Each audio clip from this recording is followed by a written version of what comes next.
Good evening and welcome to a very special evening at the Boston Architectural College.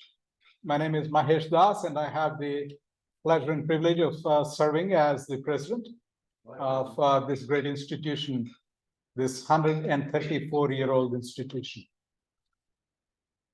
So today, I have the pleasure of welcoming two very special guests and welcoming back Billie Tsien from Todd Williams, Billie Tsien Architects, and we have the principals, and we have Paul Schulhof also here joining Billie Tsien. So Billie was honored with the BAC's honorary doctorate 2 years ago, and we had a great conversation, and she addressed, in fact, it was the first in-person commencement after the pandemic. So it was also marked by a very special moment, phenomenal cultural moment as well. And a great parade, says Billie, and that is so true. Yeah, absolutely. And if you have seen that, you know what we are talking about with the Dixie band and walking through the city and being part of the city and all of that excitement. So so the exhibition that we are opening today is themed slowness, and it features a very special project from a portfolio of extraordinary projects by the firm that also include such facilities as the Barnes Foundation in Philadelphia, and of course the Obama Center that is coming up in Chicago, and many more, of course, but notably these. And the project featured here is Tata Consultancy Center campus. That's their headquarters in Mumbai, India, at a place called the Banyan Park. And Karen and I were thinking about some exhibition series, and we said, well, we have been featuring honorary doctorate recipients, and so how about approaching Billie? And we did, and she so kindly and generously jumped at the opportunity for this very, shall we say, exhibition that is very unique. It's very focused and offers opportunities for contemplation and engagement in a way that is also unique and representing really their approach to design and architecture and life and culture in general. So it's my pleasure to now welcome Billie and Paul to the podium and share with us some thoughts about this project and the exhibition. So thank you.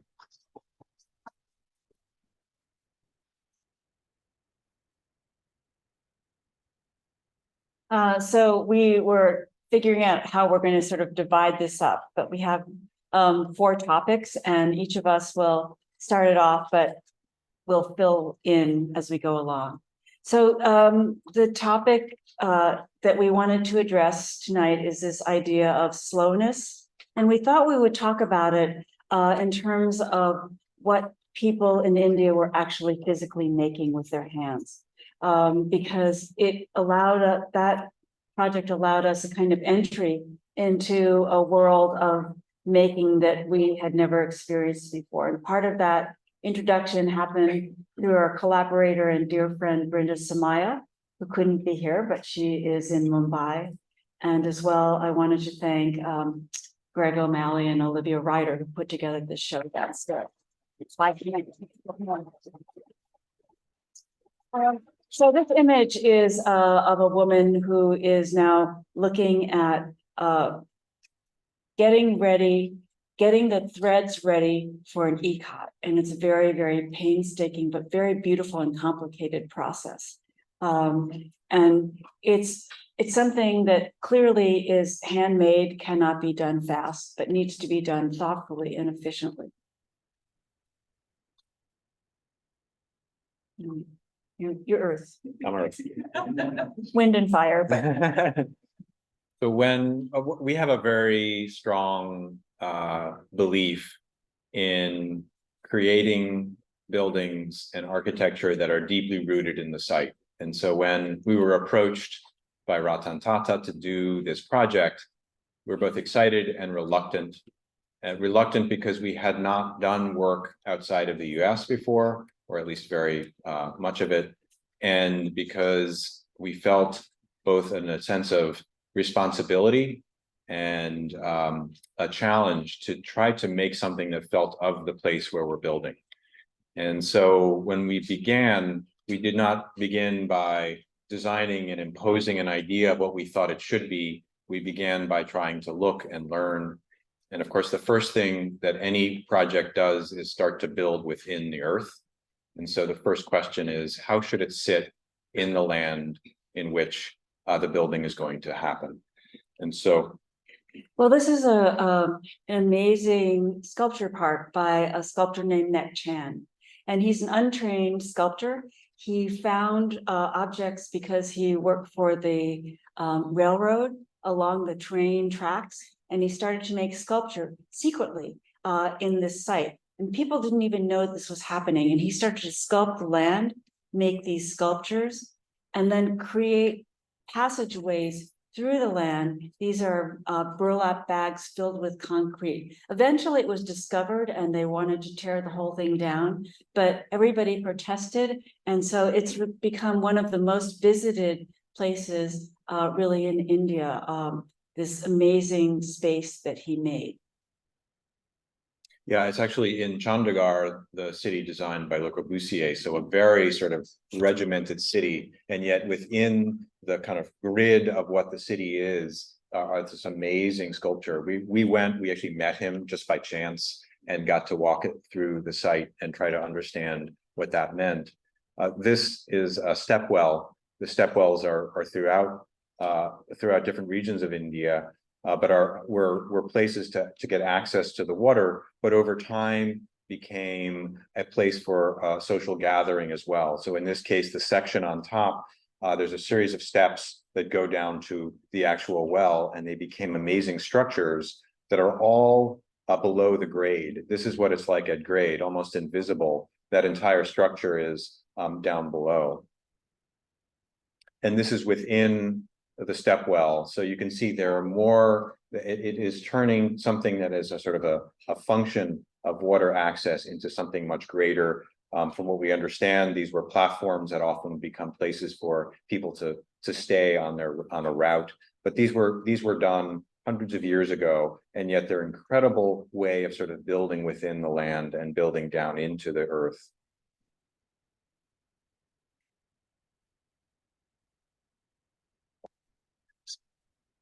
So this is the site. It is Banyan Park, and it is very, very green. It is the site of some old factory buildings and some old houses, heritage houses. And it exists in a very an area actually near the international airport. It's an early sketch starting to look at how the campus might fit within the site. The site is sloped from one side to the other. It is also a beautiful natural site with a very large number of trees and other vegetation. We had the survey done to map where every single tree was located, with the goal of trying to fit the buildings within the natural beauty that was there. That was one of the main charges to us. How do you create this campus? This is a campus of about 750,000 square feet when it was finished. But how do you do it in a way that preserves the natural beauty and connects people who come there to the environment that's around it? So this is an image of a satellite image from what was there. You can see there were areas where there were factories that were removed. And so what we tried to do was weave the buildings within the natural beauty of that and the trees, and try to preserve as many of the trees as possible. Here you can see this was a photograph taken many years later. And all of those trees were existing. There were very few added. To do that, though, required almost a surgical incision of how we create buildings that fit within the site. That meant that we're designing both in a way that is respectful, but also flexible to be able to make changes as they're working in the field to try to work around the tree locations. So one of the things that happened, as Paul said, is that the site sloped from the back, it sloped up to the far back of the site. And we didn't want the buildings to sort of rise up with the site. We wanted to keep the slope of the site, but we wanted to keep the buildings very flat. And so the buildings are cut into the site so that they stay flat, even as the land around them slopes up. We're also trying to keep the buildings low. We want the trees to be the dominant presence on the site. So wherever you go throughout the campus, you feel the natural beauty first and the buildings as a sort of backdrop to that. And you can see that in this section. The trees are actually bigger than the buildings at this point, but they've been around for decades. And if we could preserve the trees, it meant that when it's done, it would feel like the campus had always been there, because you very rarely see a new building with an enormous trees that are around it. And that became really a large part of how we did it. You're sort of seeing these two images. Everything, when we came to India, we had so much to learn about what the potential was for what we could do there. And it was only really with Brinda and her team's guidance that we could try to understand it. It really was everything that could be done there that could be done here. Meaning the technology was the same. And yet there also is a very different understanding of what the crafts and hand done labor can also happen at the same time. On the right, you're seeing just the mass excavation work that was done.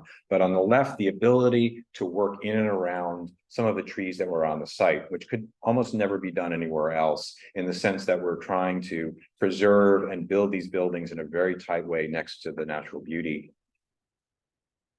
So one of the most important aspects of the project are actually the retaining walls that are protecting the trees. And one of the great things that happen in India is a sort of building of walls where essentially the workers are cutting the stone and fitting the stone, building the wall really right there in the landscape. This is a picture you're seeing on the left-hand side. There's a wire. So that wire is bent to the stone that's already laid on the wall, and then carve the next piece to fit into it. So each piece of stone perfectly fits into the next, and they're carved right on site. So there's an enormous amount that happened on site. That meant that we needed to be there a lot. So we were constantly traveling to be in India on the site, meeting with the people who are building it to try to understand what's possible. And here you're seeing some of those stone walls in the foreground with some of the buildings. And again, those trees as an enormous presence in the site. I think as well, we started to think about how to, as the buildings are being pushed into the ground, how do we make a space around the buildings, both for the trees that feels very natural, but also make a space next to the buildings that allows the trees to stay in place. So there are these battered walls that form a kind of channel around all of the existing buildings. Yeah, the idea was to almost raise the horizon line of the landscape so that the overall feeling of the building was lower. And so this is the back of these large berms that you're seeing here. And we created this space between the building and the earth berm, not unlike what Tsien was doing in those earlier photograph of the sculpture, of creating an environment where you were within a tight space, but then it would open up and turn into a much more verdant landscape. So a lot of the planning went into understanding the landscape and working with the landscape and the topography.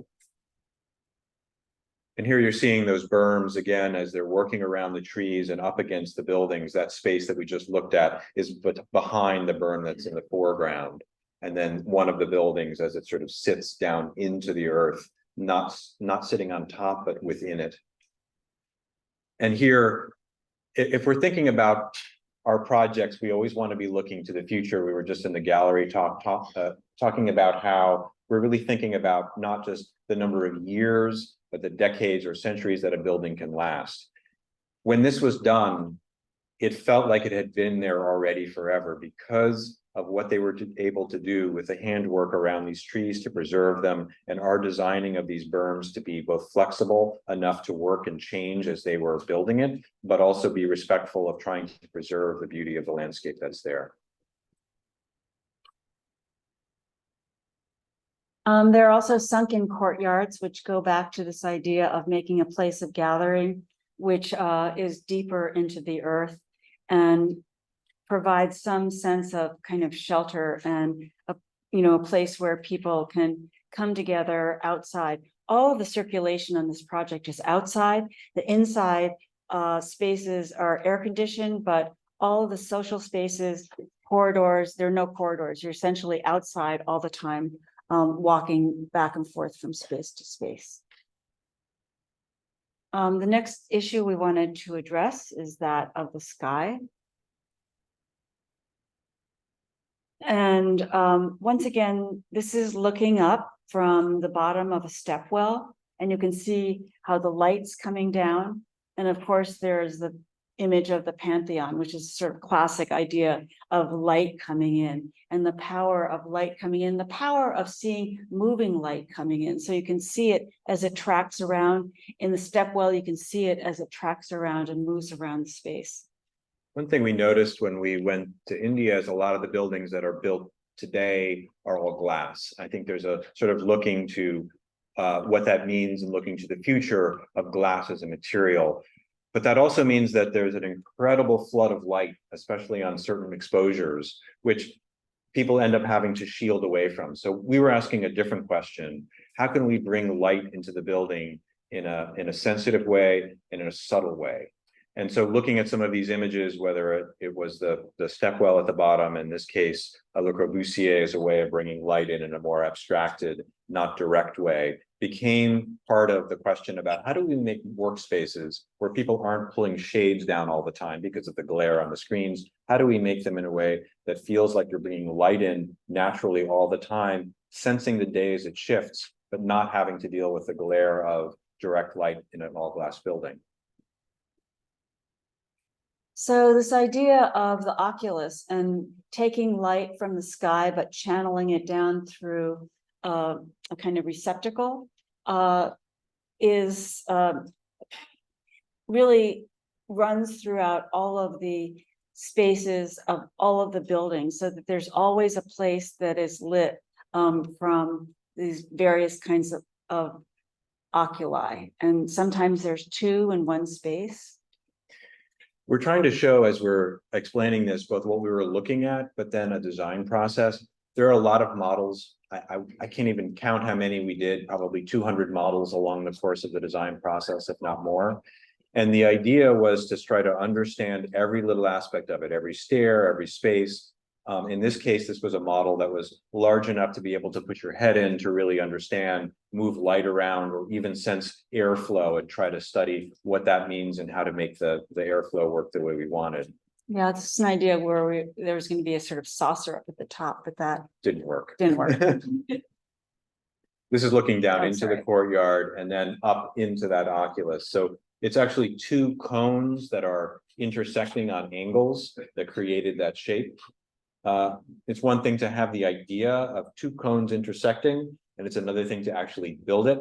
And so then it became a process of working with the builders in India to see how to make it. This is actually not the cone. This was the form for the cone. So they made these two pieces, four pieces really, and they would fit them together.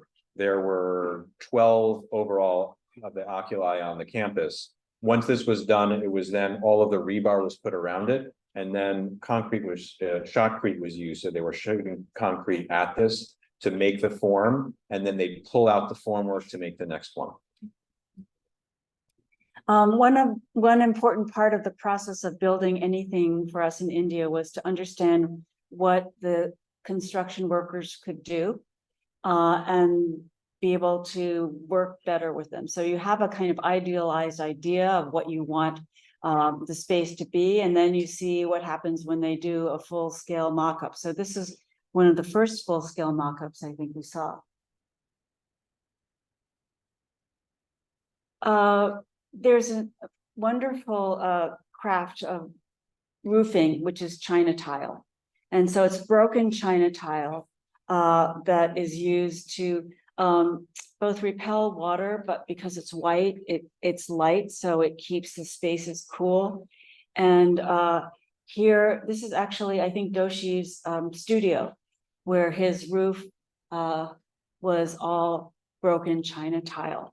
So, and we learned about this really through Brinda. So she showed us this historic house, which was actually on the site where she had done this.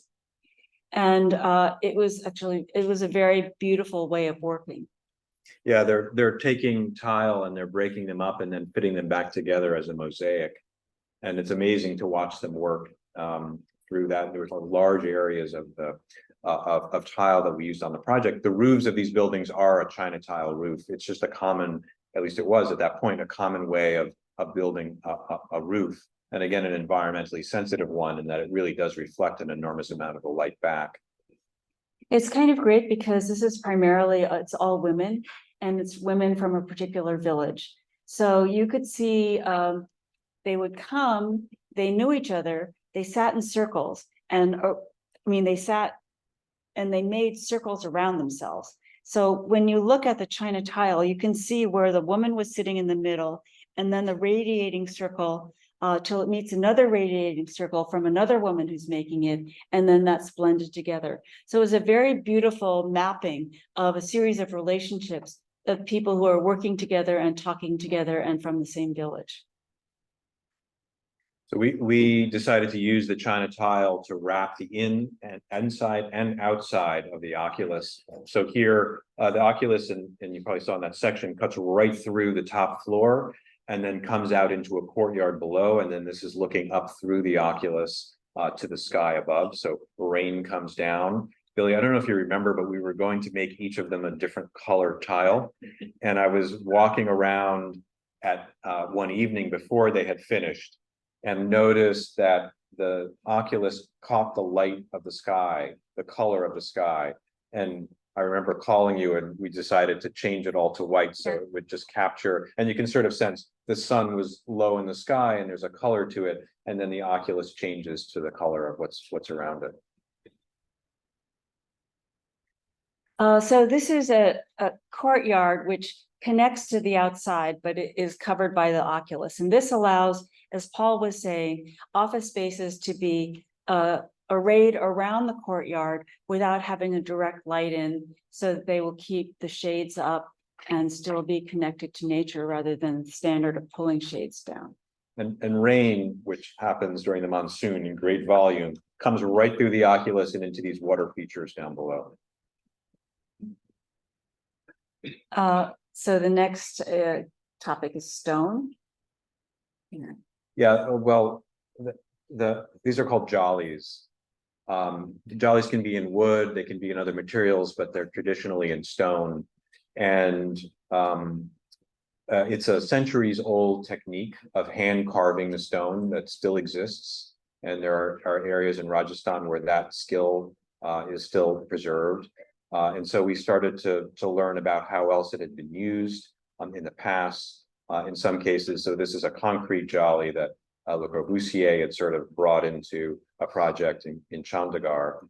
And I think another one here where it's a sort of more abstracted idea. We were interested in using the idea of a jolly and reinterpreting in a more abstracted way, but not disassociating it from the craft of what it means to carve in stone. So this is just the collages downstairs, and a lot of times I feel it's more freeing for me to work with collage than to actually try to draw, because drawing is scary, and drawing means you've made a commitment, it's a mark. But if it's a collage, you're sort of putting together the things that are around you, and it lets you be a little freer because you don't feel as if you're quite so responsible for what you're doing. You're just kind of assembling these things, and it gives you the ability to have an idea without necessarily feeling like everything you do is precious and everybody's looking at it. So for me, it's a very fast way of thinking about a design idea. So this is a bridge that connects two parts of the campus. And our idea was to use a jolly along one face, both to create frame views out, but also the pattern of light coming in, and also allow there to be breezes that come through it. We spent a lot of time trying to figure out what a jolly could be and should be here. There were a series of drawings we did, both sort of more experiential ones like this one out of charcoal and graphite, but also more technical drawings to try to really understand how to use the material. It's a soft sandstone, so it's easy to carve, but that means we also have to be very understanding about how to hang it and how to use it. We were doing a lot of experiments on the left. So we would do a drawing in CAD, we would send it to India. They would take it, print it out, put it on a slab of stone, and start to carve out the pattern. And so you can see on the right, there are a number of different iterative studies to try to look at it. And there's one piece, one of these is actually, they were on the site for quite a while. One of them is here. Ultimately, we learned about the technique by doing this, but the design changed as we studied it. Well, also, we wanted to have different designs on both sides of the jolly. And so that takes a very, very skilled, both water jet cutting, but also human cutting. So it was a combination of both. Yeah, at first we were almost disappointed that they were using CNC routing and water jet cutting.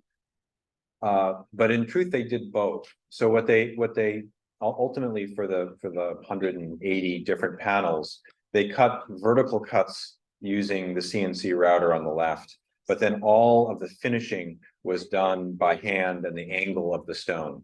I think that is almost symbolic of the resources of India in being both the highest of technology and the handcrafts of centuries ago that sort of come together.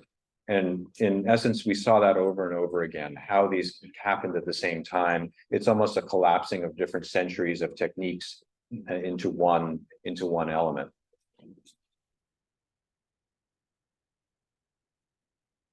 And here you're seeing just the light that comes through, and not only the way that the light comes in, but the pattern that it leaves on the floor and on the walls. So this is our final topic that we're going to address, and it's cloth. There has been an incredible tradition of weaving in India. So the most amazing silks, the most sort of amazing paisleys, sort of scarves from Kashmir. I mean, they're really a kind of history. And it ranges, as Paul says, from something that's very technical and very sophisticated to something that's very hand-done. So this is a series of botanical drawings that I did. And then it was taken to a silk mill near Bangalore, where essentially Italian machines were weaving this silk into a series of wall coverings that were used in some of the conference rooms. And you'll see some of the samples that were done out in the exhibit hall.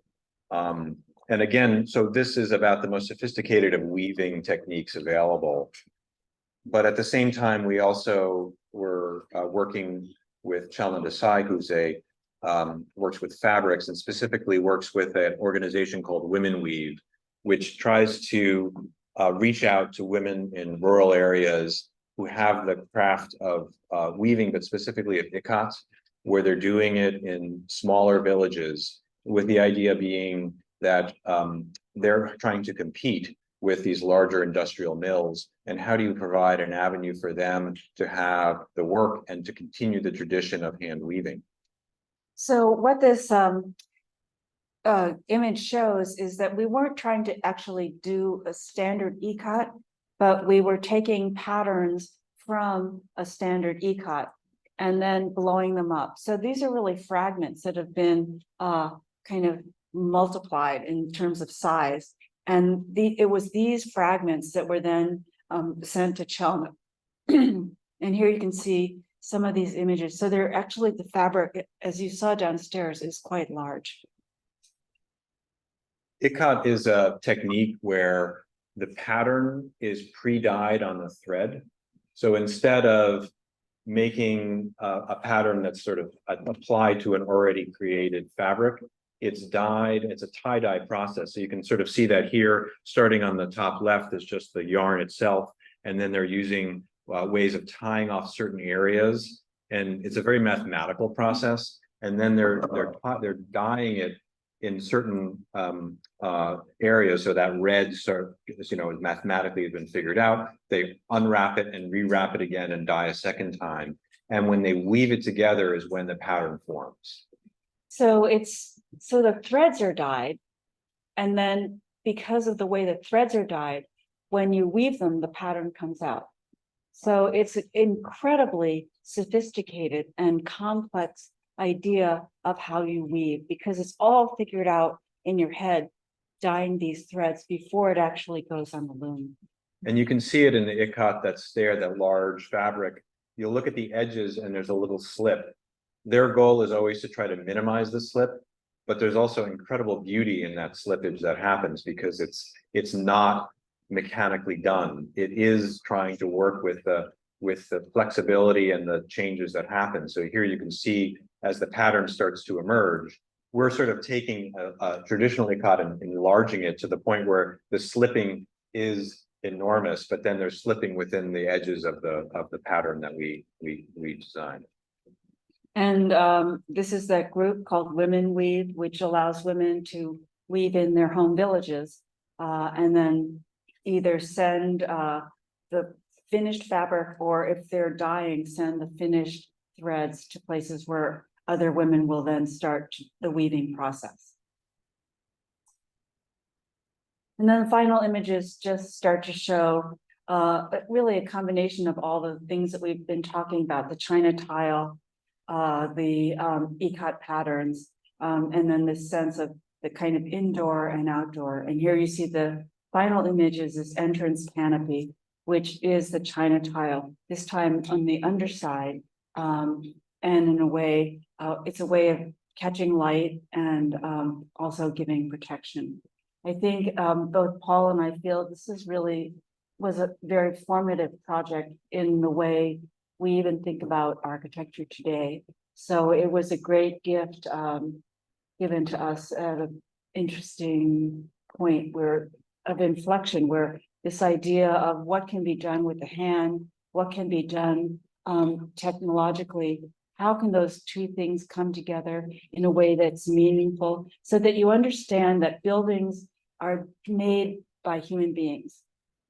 They're made at many levels by human beings. They're designed by human beings. The materials are often made by human beings, and then the materials are put together by human beings. It is, at its very base, one of the most human activities that one can imagine. We shelter and we give place for people to live their lives. Thank you.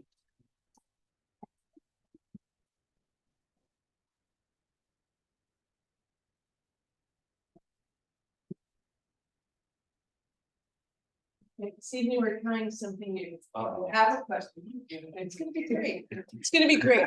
Please come up to the mic and ask a question. I know, it's more pressure now. You gotta stand up. Yeah. All right. But does it work? Oh, yeah, it does work. All right, cool. How y'all doing? I have a two-part question. What's your name? I know you said Paul, but I don't know if there's more to your name. My name is Paul Schulhof. What's your name? Oh, DeAndre Vaughn. Born and raised in Boston, second year BARC. Anyways, not important. What I'm curious about is, in terms of all the projects that y'all showed off today, which by the way, look very amazing. I'm curious, how long ago were the projects that all y'all demonstrated tonight? Like, how long ago did y'all create the projects and design them? Like, how old are they now if we travel back in the time? So this is all one project. We started it in 2003. And the last of the pieces was finished in about 2013. So everything you're seeing is at least 10 years old. And some of the photographs we just had taken. So we sort of revisited it after a decade and had some new photographs done just to see how it's done over time, which is incredibly important to us. Cool. That was one question, though. You had a second question. No, it was two. I actually was your name. Oh, that was Thank you. How long can you wear on the side? we I personally was there about 30 times over the course of construction. We had someone going to the site probably about on a monthly basis. I think we were going individually, probably about once every 3 months, once every 2 months, depending on the phase. You know, being on site is incredibly important to us because it's about working with the people who are actually building it, and there are so many questions that come up. But we also used, interestingly enough, we used technology that seems so ordinary right now, but we used video conference technology and sharing of screens. But this was in 2003 when we started. And so we were trying everything we could do to sort of maintain contact, but ultimately it was really about being there as much as we could. And Brinda's office was there. Yeah, absolutely. Yeah. So we had, you know, a very close partnership with Brinda, Somaya and her architecture team there. Hi, I'm Taya. I want to ask, can you please name 3 things that kept you up at night about this project? Good question. Monsoon, at different times was flooding, the site and flooding excavations. And we had an underground parking garage, which had me very worried at certain points as to whether it was going to be an underground swimming pool or an underground parking garage. So it's not very glamorous. It's not very theoretical. It has nothing to do with beauty. It has to do with, I was afraid of the rain. Say sort of a translation, but not just of words. The translation for us to understand what we needed to do to make this successful and how we would end up conveying ideas and being able to understand it.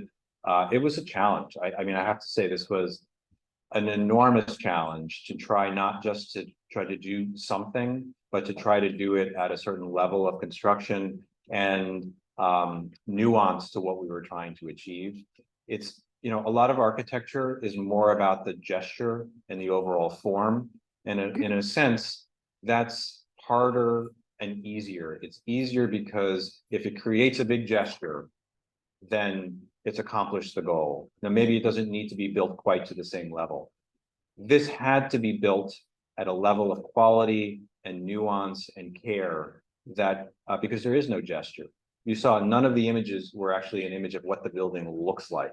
It's all about what it feels like, which means that that translation of trying to convey an idea of a feeling of what we wanted to have happen there was incredibly challenging. That definitely kept me up. That's a good answer. We need one more. Oh, 3. Yeah. Oh, 3. Lots of jobs. Yeah, kept me up there. Lots of tea. Lots of tea. Yes. You know, I mean, you know what else I'd say? When you're trying to create something that feels of a place that you don't know when you start, it's pretty easy to fail. In fact, I think usually you would fail. And that definitely keeps us up because we took this on fearing that we wouldn't do something that felt like it was really situated in the place where we were building.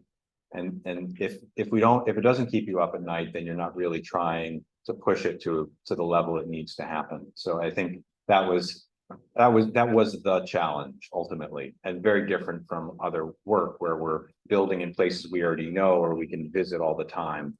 And that you know, we've never taken on another project like this. There were opportunities to build in India again. I don't know if we had the energy to do it a second time.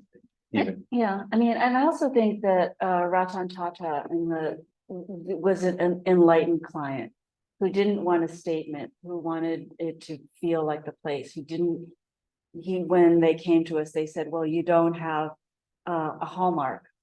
And that's why we came to you.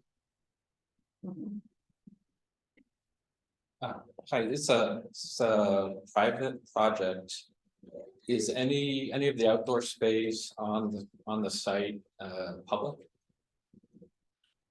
It's not public because I guess they're writing software.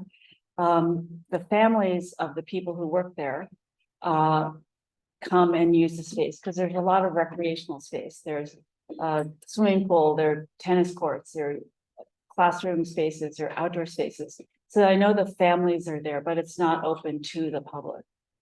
And the fabrics that were made, does each strand have a registration mark? Or are they held together at one end throughout the process of selectively dyeing and weaving?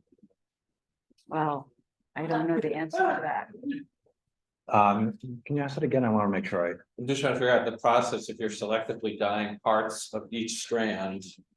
In different areas, I would imagine each strand either has to have a registration mark, or you have to hold each strand fixed at one end throughout the entire process. You saw the very first image of the lecture. They were using pencils and rulers to create those lines. So yes, there's a registration. So when it comes together, they're trying to create as accurate as possible. So yes, it's a measuring, there's a very careful measuring process. But I also think that they're held together. It's not like you get a whole bunch of strands and you're holding it up trying to see whether this is B22. Right. Yeah. So I think I do think that they come as skeins that are bundled.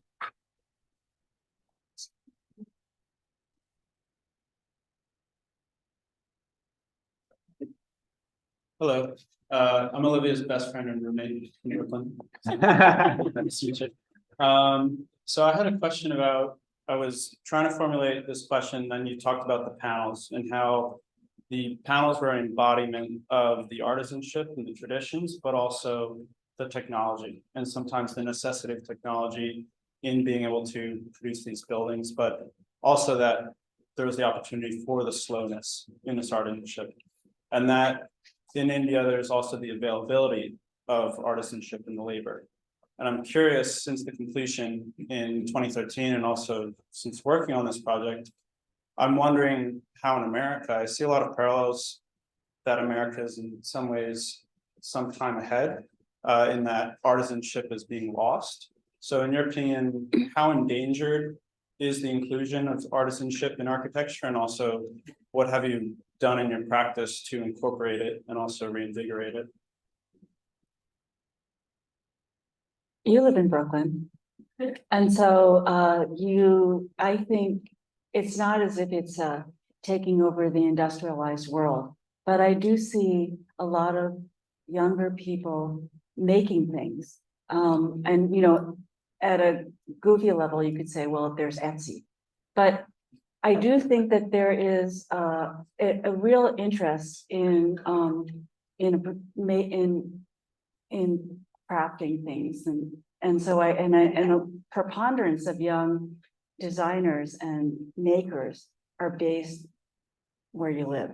And so I don't see it as necessarily dead. I see certain skills as dying out, but I think that they can be replaced by other skills.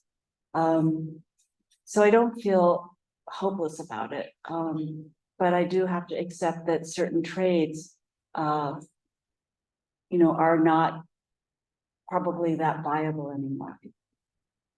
I think inherent in a craft is that it's used, that it's not just it's not purely about the artistry of it, it's actually also about the use of it. So the best thing we can do is create an avenue for use. And what we do, not just on this project, but all of our projects, is look for ways of having a useful a place for handcrafts to happen.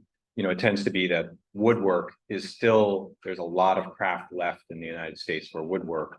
Stone as well, actually, you can find that, but it also is stone of a particular way that it's being done. So I think in our work, if you provide an avenue for it, it's both work for people who have that craft, but it also displays the work itself and potentially creates other opportunities for that to continue. It's really the only way to preserve a craft is to use it. Yeah. Thank you. Thank you so much. Billie, you had started out saying that in your view, architecture, you're creating a container for life. So after visiting the building and seeing how people use it, what are some of the ways that people are using the building that kind of delighted or surprised you that you didn't anticipate, but you thought was really cool? What I really enjoyed was seeing people use the outside space that connects all the workplaces for social space. So it was great to see a ping pong table there. And feel like, there are sort of, because nature is so powerful, I mean, it's very, very hard to find a really natural space that people were really, really using the outdoor space with quite a bit of joy. So there's actually a third phase of this project that never got built, which is the cafeteria. And they had, it's not a common way that a campus would provide a place for a cafeteria. It's very common here. And I think they were really looking to Western influence of like, we're going to create a cafeteria as a place for everyone to eat together. The cafeteria was the third phase that didn't happen. But what did happen is all of these walkways became the social place for people to eat. And so, which was so much better than having a place where it had to happen in a sort of isolated area. The walkways then became incredibly social. It was where everyone was sort of eating, undercover, but outdoors. There were places where cooking was happening, and it just became integrated in a way that we had never imagined would happen. And also really fulfilled the need of what they really needed, wanted on the site without having to build a whole nother building. Hello, you mentioned that you went back after 10 years to see how the building was doing. How is the building doing?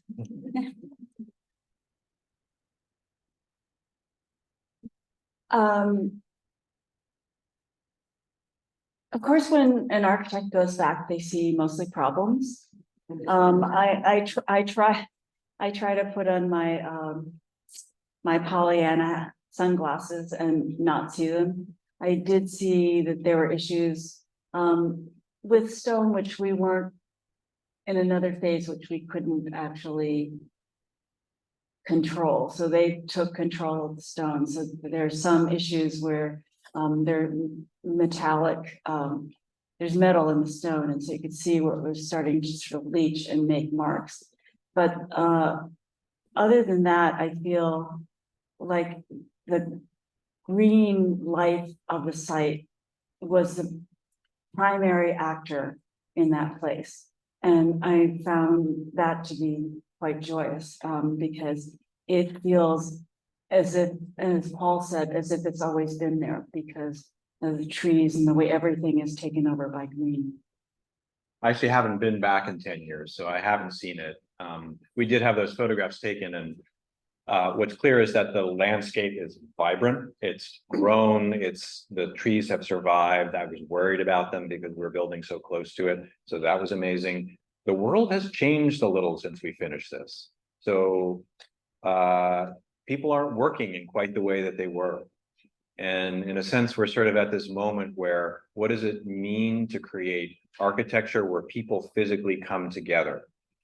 And in the technology world, everyone can work remotely. It can be done. So in a sense, does that mean that a campus like this is no longer meaningful? And I would say sort of it's exactly the opposite. And the role of architecture is to create something so compelling that it does bring people together, that they do want to be there, that you don't have to be sitting at home on a screen. You want to come to a place where there's natural beauty and light, and it is something that is social and very different from your home experience. So in a sense, I don't know. I know that they're using it very heavily, but that use will probably change over time.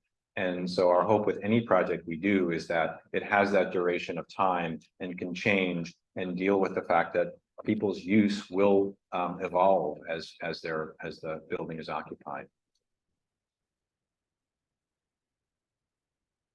I can't believe there's so many people with questions. I'm very impressed with the school. Hi, I was really impressed with the scope of everything you've designed. You seem to jump around a lot in scale, designing everything from like the landscape and the larger gestures of the campus down to the textiles, the wall coverings, the perforations and the jolly. And I guess I was wondering, how do you navigate such like vast changes in scale? Is there a guiding principle that unites your work? Well, I think unlike what you learn in school, which is a kind of linear process where you have whatever, a semester to develop a project and you start out and it's like you're going down the path and the road is fairly straight and you don't diverge from the road. And in the end, your project gets more and more finished and then you have a model and you present it and you finish drawings. I think that architecture as practice is more messy. And so I think it's in, out, in, out. So I think you both, you sort of focus on that road, but then sometimes you pull out and you think about the landscape. And sometimes you go in really tight and you think about a door handle.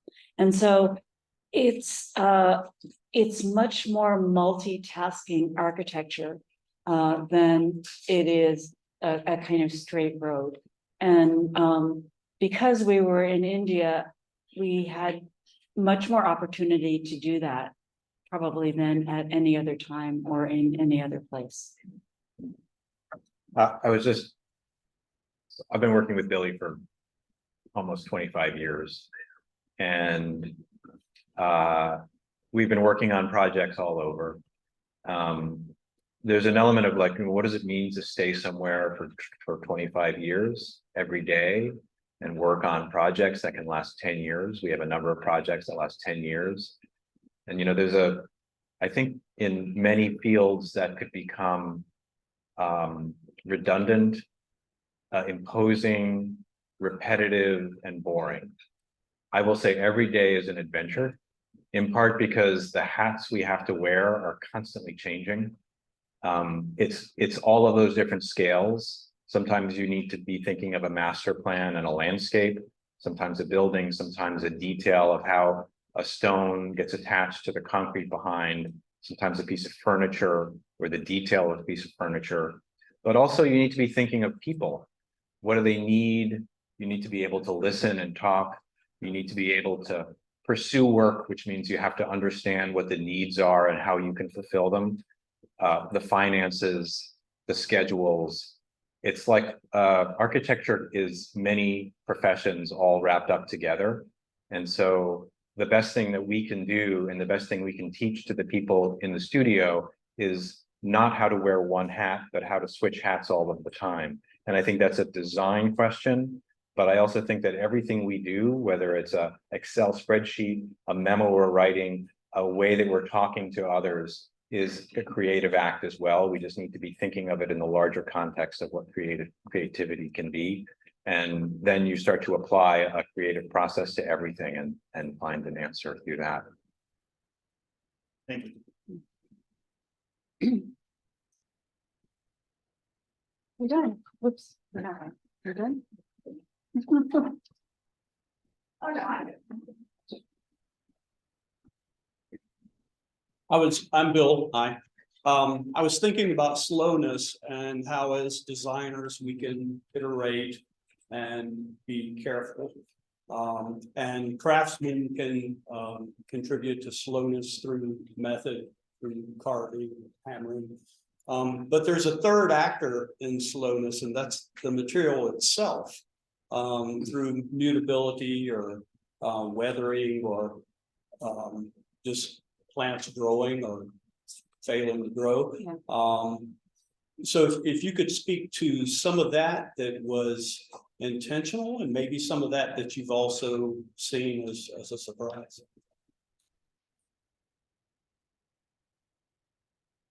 Well, I think and part of that is thinking about time, and landscape architects do this much more in a much more sophisticated way than architects, because they are always thinking about how their design changes over time. And so they draw it and they plan for it. And often the first thing that they create is not the most robust version of what their vision is. And I think that we as architects also need to be thinking of time with our buildings. And certainly in a bygone era, every building was thought of as both durable, but also there's the patina of the materials and how it changes. And that's somewhat of a can get lost in the desire to have it finished and look as if it were done from day one. And a true test is really what it looks like in 50 years, not the day that it's finished.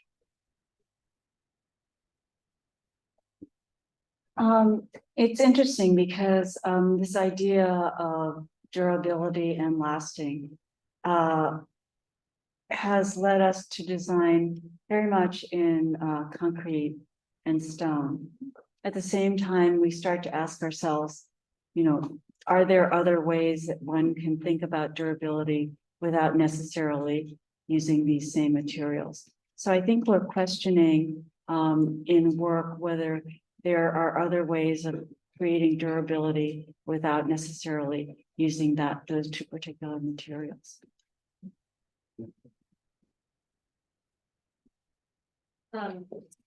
It's such a treasure to be with you, and Billie, and it's been more with you, but thank you so much, Paul, as well. I think that for slowness for me and just what I feel being in your presence, and we talked about presence in the gallery talk, it's just this ability to kind of break through the noise. Just the noise, just the noise. And I wonder how, like, what in the messy practice of your architectural work or your firm or your day-to-day, what things help you break through the noise or at least appear to give that perception, which certainly I think it may be, but it is a gift to those around you, or at least to me, I can speak for myself. So just that question, and then a little bit of a follow-up question, and I'm just more aware of the life of practices, life of firms, you know, the seasons of them and how they evolve. And maybe this is a little, you know, too personal to ask, but I just wonder about the life of your company and your firm and thinking about moving on. And this is as I am preparing to go to the memorial for someone I worked for in New York for many years at Carnegie Hall, where I know you lived. Well, for and I'll many be there years. too. Okay. Are you well, talking I about look forward to Vignoli? seeing you. Yeah. Yeah. Yeah. Yes. Well, that's a weighty question.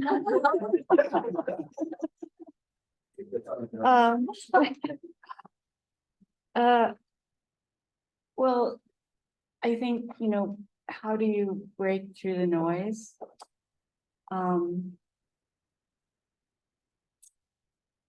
I think one of the things that I've always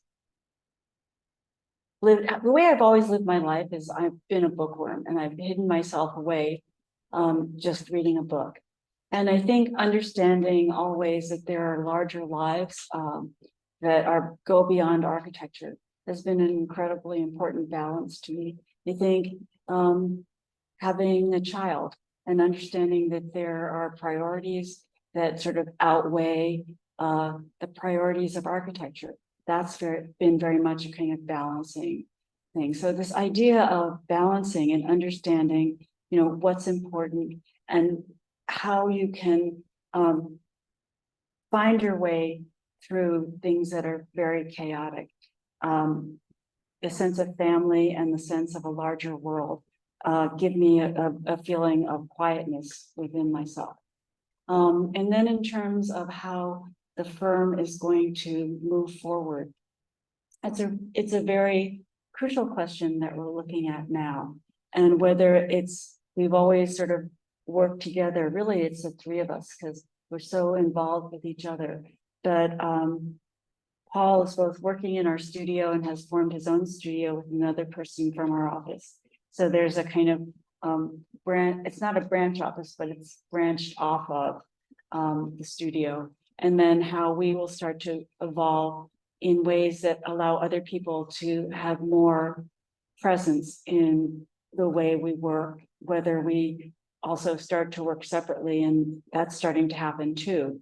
So that certain projects, you know, I'm sort of running certain projects, Todd's running. So it's about, in that way, I think it breaks a little bit the kind of powerful, but also squashing unity of there being two figureheads. And can there be different ways of designing that bring in other people on an equal basis? It's really, for me, understanding how to lead from the middle and not from the top.